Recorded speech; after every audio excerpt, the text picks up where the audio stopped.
নির্বাচিত দলগুলো এগুলো গ্রহণ না করলেও এটা অটোমেটিক্যালি এটা সংবিধানে অন্তর্ভুক্ত হয়ে যাবে, বিকজ দিস ইজ সংবিধান অন্তর্ভুক্ত হলে তো সরকারের মেজরিটি সমর্থন লাগবেই না, এটা জনগণ সম্মতি, সংসদের ঊর্ধ্বে জনগণ, এটা করা বাধ্যতামূলক। এবং দুর্ভাগ্যবশত আমাদের ক্ষমতাসীন দল এখন এটা নিয়ে গড়িমসি করছে, তারা ইয়ে করে নাই, তারা এই যে শপথ নেয় নাই। গণভোটটা হলো জনগণের সার্বভৌম অধিকার, তারা কাজে লাগিয়ে সার্বভৌম অধিকারের ভিত্তিতে তারা কতগুলো সংস্কারের পক্ষে তারা মতামত দিয়েছে, জি, এবং এগুলো গ্রহণ করা সবার জন্য বাধ্যতামূলক। তাদের জন্য যে এই যে শপথটা নেওয়া, ওই যে সংবিধান সংস্কার পরিষদের তারা যে এই যে এটাও যে গণভোটে গিয়েছে, এটা জনগণ এটা সম্মত হয়েছে। এটা গণভোট মানে হলো আপনার সংবিধান কি? সংবিধান হলো উইল অফ দি পিপল, জনগণের অভিপ্রায়ের অভিব্যক্তি। এই যে গণভোটটা equally if not more powerful. জনগণ এই 48টা বিষয়ে যেগুলো নিয়ে গণভোট হয়েছে এগুলোর পক্ষে মতামত দিয়েছে, ওখানে কোনো নিউট্রালিজম নাই, এগুলো তাদের পালন করা বাধ্যতামূলক। এটা যদি না করে তাহলে তারা এই জনগণের মতামতের প্রতি উপেক্ষা করলো এবং জনগণের সার্বভৌম ক্ষমতা ব্যবহার করে। এখানে কিন্তু সার্বভৌম ক্ষমতা ব্যবহার করা, মানে আপনি গণভোটকে সার্বভৌম ক্ষমতা দিয়ে, এবং ওইটা নিয়েই গণভোট হয়েছে। হ্যাঁ, এই সার্বভৌম, আপনি যদি গণভোটের যে আদেশটা দেখেন ওটাতে পরিষ্কার বলা আছে জনগণের সার্বভৌম ক্ষমতা ব্যবহার করে তারা এর পক্ষে সম্মতি দেবে, না সম্মতি দেবে না। তো সার্বভৌম জনগণ এর পক্ষে সম্মতি দিয়েছে, তাদের শপথটা নেওয়া উচিত ছিল এবং শপথটা নিয়ে তারা 180 দিনের মধ্যে এটা সংবিধানে অন্তর্ভুক্ত করার ওই যে তাদের জন্য এটা বাধ্যতামূলক। তবে একটা জিনিস যেটা তারা এটা যদি কি না করত, হ্যাঁ, তারা শপথ নিল কিন্তু 180 দিনে তারা এটা সংবিধানে অন্তর্ভুক্ত করলো না, এতে কোনো রকম এর কোনো কনসিকুয়েন্স ছিল না। সেটাই আমি আপনাকে জিজ্ঞাসা করতে না, এটা তারা এটা করতেও পারতো, নাও করতে পারতো, কিন্তু যেহেতু জনগণ সম্মতি দিয়েছে সার্বভৌম ক্ষমতা ব্যবহার করে, তাই এটা করাটা তাদের জন্য নৈতিক না। সে তো ঠিক আছে, আপনারা যেখানে বাধ্যতামূলক শব্দটা আনছেন, কেউ না করলে সেটার কনসিকুয়েন্স এটা আপনারা তৈরি করেন। এটা ওই যে আমাদের যারা ইয়ে ছিল, আমরা একদল ওই যে বিশেষজ্ঞদের, ওই ডিস্টিংগুইশ জাস্টিসেস, তারপরে ডিস্টিংগুইশ লয়ার্স, তাদের মতামত দিয়েছি। আমরা তাদের মতামতের ভিত্তিতে আমরা বলেছি যে যদি জনগণ এগুলো সম্মতি দেয় তাহলে ওই যে নির্বাচিত দলগুলো এগুলো গ্রহণ না করলেও এটা অটোমেটিক্যালি এটা সংবিধানে অন্তর্ভুক্ত হয়ে যাবে, বিকজ সংবিধান অন্তর্ভুক্ত হলে তো সরকারের মেজরিটি সমর্থন লাগবেই না, এটা জনগণ সম্মতি। এই সংসদের ঊর্ধ্বে জনগণ যদি গণপরিষদ গঠন করে, কনস্টিটিউয়েন্ট অ্যাসেম্বলি গঠন করে, তখন জনগণ ওই কনস্টিটিউয়েন্ট অ্যাসেম্বলিকে তারা ম্যান্ডেট দিল, তারা সংবিধান সংস্কার করতে পারবে।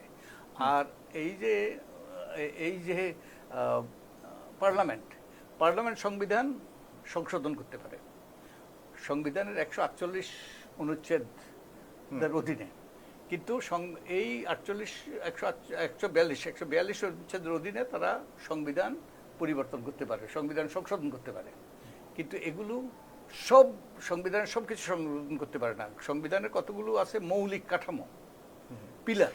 কিন্তু স্যার, আমি একটু এখানে জানতে চাই, আপনি সংবিধান সংস্কারের কথা বলেছেন, যেটি বলেছে সংবিধান সংস্কারের কোনো সুযোগ নাই, সংবিধান সংশোধনের সুযোগ রয়েছে, যে কারণে এটিকে ওই সংবিধান সংশোধন করতে পারে ওই সংসদ, কিন্তু সংবিধান সংস্কার করতে হলে মানে মৌলিক পরিবর্তন করতে হলে হয় আপনার গণপরিষদ লাগবে, গণভোট লাগবে। হ্যাঁ, গণভোট লাগবে, কিন্তু গণভোটের কোনো ধরনের প্রভিশন তো নাই সংবিধানে। এটাকে আপনি কোন দিক দিয়ে, কোন আইনে গ্রহণযোগ্যতা দিবেন? আবার অন্যদিকে আপনার যেটি আপনার ইয়ের কথা আমরা রেফারেন্ডাম, হ্যাঁ, এই গণভোটের ব্যাপারে বলেছে, তাহলে এটা কোন আচ্ছা ঠিক আছে, আপনার গণভোট সংবিধানে নাই। সংবিধান আছে, গণভোটের আছে 142-এ কতগুলো ওই যে সংবিধান ওই যে পরিবর্তন করতে হইলে সংসদ যদি করে, ওখানে গণভোটের কয়েকটা ক্ষেত্রে গণভোটের বিধান আছে ওখানে, কিন্তু এই রকম গণভোটের বিধান নাই। কিন্তু কিন্তু এই যে অন্তর্বর্তীকালীন সরকারটা গঠিত হয়েছে, ওটা কি ওটা সংবিধানে আছে? শেখ হাসিনা যে সংবিধানে যে শেখ হাসিনা পদত্যাগ করেন, শেখ হাসিনা এখনো প্রধানমন্ত্রী। সংবিধান অনুযায়ী কি আছে যে এই যে 12ই ফেব্রুয়ারিতে নির্বাচনের, ওটা কি সংবিধানে আছে? 5 বছর পরে নির্বাচন হওয়ার কথা। আমরা এই সব কিছু হয়েছে সংবিধানের বাইরে, জনগণের আকাঙ্ক্ষার ভিত্তিতে। তো এই সংস্কারগুলো জনগণের আকাঙ্ক্ষার ভিত্তিতে এই আদেশটা জারি করা হলো, এবং এই আদেশটা জনগণের আকাঙ্ক্ষার ভিত্তিতে জারি হলো, এবং জনগণ আবার অনুমোদন করেছে গণভোটের মাধ্যমে। জি। সো অনেক কিছুই সংবিধানে নাই। আর সংবিধানে আমি অতীতের দিকে যদি যাই, আপনি যদি দেখেন 1991 সালে 1991 সালে একটা তত্ত্বাবধায়ক সরকার গঠিত হয়েছিল। কিভাবে গঠিত হয়েছিল? যে বিচারপতি শাহাবুদ্দিনকে নিয়ে। তো ওটাই সংবিধানে ছিল? ছিল না। এবং বিচারপতি শাহাবুদ্দিন কোনোভাবেই তত্ত্বাবধায়ক সরকারের প্রধান হওয়ার কথা নয়। এটা কিভাবে হয়েছে? বিএনপি, আওয়ামী লীগ, বাম দলগুলো তারা একটা 3 জোটের রূপরেখা তৈরি করেছে। তারা এই কয়েকটা দলের সম্মতিতে, জাতীয় পার্টি কিন্তু জেলে ছিল এরশাদ সহ, এই 3 দলের সম্মতিতে তারা সিদ্ধান্ত নিয়েছে তারা যে জনস্বার্থে, যে ওই নেসেসিটির ডক্ট্রিন অফ নেসেসিটির কারণে সুষ্ঠু নির্বাচন নিশ্চিত করতে শাহাবুদ্দিন, বিচারপতি শাহাবুদ্দিনের মতো একজন ব্যক্তিকে দিয়ে সরকার গঠন করা দরকার, এবং উনি চুক্তি দিয়ে, উনি শর্ত দিয়েছেন ওনাকে যদি আনা হয়, উনি আসতে রাজি আছেন, তবে উনি আবার ওখানে যাবেন। এগুলো কোনোটাই সংবিধানে ছিল না। এগুলো হলো জনস্বার্থে এবং ওই যে সুষ্ঠু নিরপেক্ষ নির্বাচনের খাতিরে এটা হয়েছে।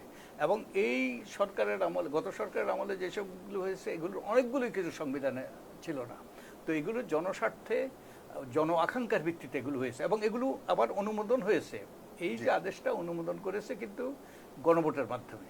তাই এটা প্রশ্নের ঊর্ধ্বে, এটা করা বাধ্যতামূলক। এবং দুর্ভাগ্যবশত আমাদের ক্ষমতাসীন দল এখন এটা নিয়ে গড়িমসি করছে। তারা করে নাই, তারা এই যে শপথ নেয় নাই। শুধু তাই নয়, এই গত সরকারের আমলে, অন্তর্বর্তীকালীন সরকারের আমলে অনেকগুলো অধ্যাদেশ হয়েছে, যেমন বিচার বিভাগকে স্বাধীন করার, বিচারক নিয়োগের ব্যাপারে, বিচার বিভাগকে স্বাধীন করার এবং বিচারক নিয়োগ স্বাধীনভাবে করার, দলীয়ভাবে যেন নির্বাচিত না হয়, তারা নিয়োগ দেওয়া না হয়। এবং শুধু তাই নয়, তারা তখন স্বাধীন সচিবালয়, তারপরে গুম কমিশন, গুমের জন্য একটা আইন, গুম যাতে না হয় আইন করার কথা বলা হয়েছে। তারপর মানবাধিকার কমিশন, এগুলো সবগুলো এখন সরকার প্রত্যাহার করে। তো এগুলো তো তারা একদিকে সংবিধানের মৌলিক সংস্কার,